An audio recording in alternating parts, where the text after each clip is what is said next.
नमस्कार, मी मोरेश्वर. हाय Maharashtra YouTube news चॅनलमध्ये आपलं स्वागत आहे. सोनम वांगचुक लडाख या प्रदेशातील ज्येष्ठ सामाजिक कार्यकर्ते आणि शिक्षण सुधारक सोनम वांगचुक गेल्या 20 दिवसापासून दिल्लीमध्ये जंतर मंतरवर उपोषणाला बसले आहेत. 20 दिवसापासून त्याने अन्नाचा कण घेतलेला नाही. पाण्यावर दिवस काढतायत. 20 दिवस झाले पण त्यांची दखल घ्यायला कोणी तयार नाही. नीट पेपर परीक्षा, या परीक्षेचे पेपर फुटले. त्या पेपर फुटी प्रकरणी शिक्षण मंत्री धर्मेंद्र प्रधान यांनी राजीनामा द्यावा, या मागणीसाठी सोनम वांगचुक यांचं हे उपोषण आहे.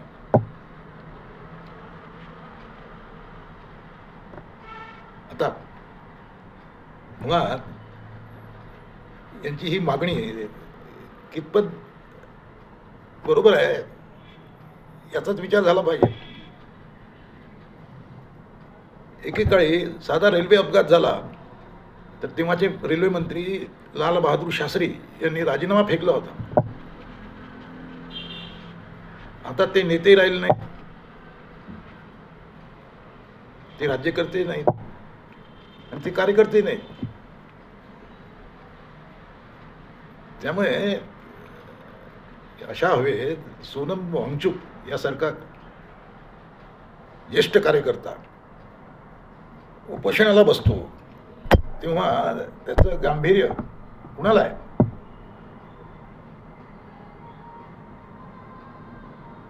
म्हणजे हा प्रश्नच आहे. सरकार त्यांच्याकडे लक्ष द्यायला तयार नाही. आता पेपर फुटले, त्याला शिक्षण मंत्री कसा जबाबदार असणार, हा मूलभूत प्रश्न आहे. पेपर फोडणारे वेगळे आहेत, शिक्षण मंत्री आहेत. पेपर नीट परीक्षा वगैरे त्याचं कंट्रोल वेगळ्याच माणसांकडे आहे. दूरपर्यंत याचा शिक्षण मंत्र्याशी संबंध आहे का, संपर्क येतो का, हाही वादाचा विषय आहे. पण वांगचुक उपोषणाला बसलेत. आता उपोषणाला बसले आहेत पण अडकून पडले आहेत. त्यांच्या उपोषणाला वालीच नाही. सरकार लक्ष देत नाही आहे. सरकार जाऊ द्या, विरोधी पक्षही लक्ष देत नाही. विरोधी पक्षही लक्ष देत नाही. भाजपची कामाची स्टाईल आहे. मोदी आणि त्यांचं जे सरकार आहे ते विरोधकांकडे पाहायचंच नाही, ही त्यांची बेसिक पॉलिसी आहे. त्यामुळे मोदी किंवा शहा यांच्या आंदोलनाची दखल घेतील अशातला भाग नाही. मग उरले विरोधी पक्ष. काँग्रेस आहे, दिल्लीमध्ये अरविंद केजरीवाल आहेत. कोणीही सिरियस नाही याबद्दल. त्यामुळे सोनम वांगचुक म्हणजे एकटे पडलेत. विरोधकांनी जर ताकद दिली असती तर सरकारवर दबाव आला असता.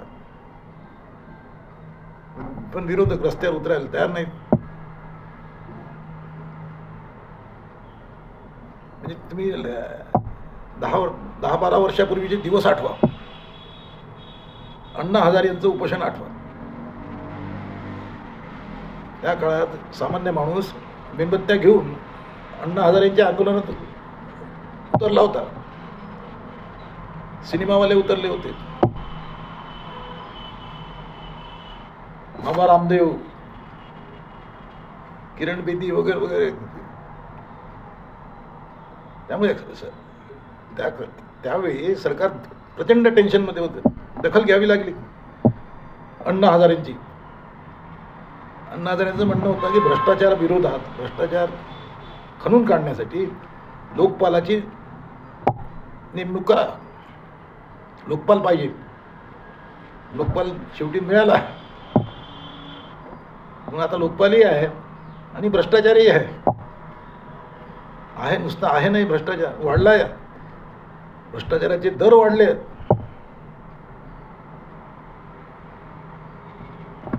ही व्यवस्था आहे. ही व्यवस्था मोडून काढण्यासाठी प्रचंड दबावाची आवश्यकता आहे. तो दबाव वांगचूक निर्माण करण्यात कमी पडले का, यासाठी जबाबदार कोण?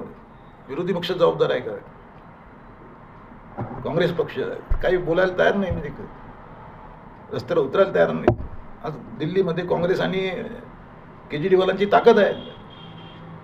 केजरीवाल यांनी अण्णा हजारेंच्या उपोषणाला पाठिंबा दिला. अण्णाच्या मागे, अण्णाच्या पाठीशी केजरीवाल पूर्ण ताकदीने उतरले होते.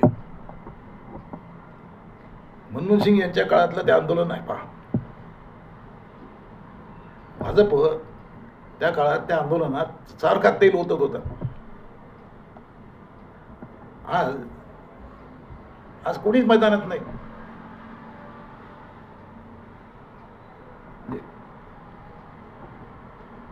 कुठलंही उपोषण करायचं तर तयारी लागते, पूर्वतयारी लागते, प्लॅनिंग लागते. उपोषण कुठं सुरू करायचं, केव्हा सुरू करायचं आणि केव्हा थांबवायचं, किती ताणून धरायचं, यालाही मर्यादा आहेत शेवटी. या साऱ्यांचा विचार सोनम वांगचूक आणि त्यांच्या सहकाऱ्यांनी केला नाही का, हा प्रश्न आता चर्चेत आहे. जंतर मंतरवर बसले आहेत ते. 20व्या दिवशी त्यांचा निर्धार कायम आहे. त्यांचं म्हणणं मी उद्या जो मोर्चा निघतोय विरोधकांचा, त्यात मी सहभागी होणार आहे. परंतु उपोषण जर फत्ते करून घ्यायचं असेल, सरकारला वाकवायचं असेल, तर त्याची तयारी लागते. जमिनीवर, म्हणजे ग्राउंड लेव्हलवर काम लागतं. तसे सहकारी लागतात. अण्णा हजारेंच्या पाठीशी अरविंद केजरीवाल होते. केजरीवालांची पूर्ण गँग अण्णा हजारेंच्या पाठीशी होती. नुसती गँग असून उपयोग होत नाही. त्या गँगसाठी खर्च करणारे, पैसा खर्च करणारे लोक लागतात. ते खर्च उचलणारे लोक होते. त्यामुळे अण्णा आपलं उपोषण यशस्वी करू शकले. आज प्रॉब्लेम काय आहे, नेमकं वांगचूक उपोषणाला बसले हे अनेकांना माहीतच नाही. ते कशासाठी बसले, ज्यांना माहीत आहे ते बसले आहेत म्हणून, ते कशासाठी बसले हे त्यांना माहीत नाही. त्यामुळे या आंदोलनाविषयी लोकांना मध्ये सहानुभूती दिसत नाही. ती असती तर लोक रस्त्यावर आले असते, मेणबत्त्या निघाल्या असत्या. आज कुठंच काही हालचाल नाही. सोनम वांगचूक अडकून पडले आहेत. त्यांना काही वेगळ्या अपेक्षा असाव्यात की आपलं उपोषण बसलं होतं, आपण पुन्हा देश हादरून जाईल, ढवळून निघेल वगैरे वगैरे. पण त्यांनी तर या क्षेत्रातल्या तज्ज्ञांचा जर सल्ला घेतला असता, अण्णा हजारेंशी बोलले असते, केजरीवालांशी बोलले असते, तर ते उपयोगाचं ठरलं असतं. त्यांच्या आंदोलनाला ताकद मिळाली असती. एवढंच काय, आपले मनोज जरांगे पाटील यांच्याशी बोलले असते, तर मनोज जरांगे पाटील मराठा आरक्षणाच्या मागणीसाठी या माणसाने 1.5-2 वर्ष पूर्ण महाराष्ट्र ढवळून काढला. सरकारला दखल तर घ्यावी लागली.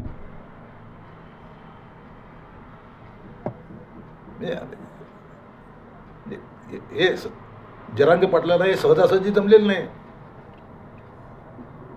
तो जाणकारांशी बोलला असेल, त्यांनी जाणकारांचे सल्ला घेतला असेल, तशी फिल्डिंग लावली असेल. फिल्डिंग आवश्यक आहे.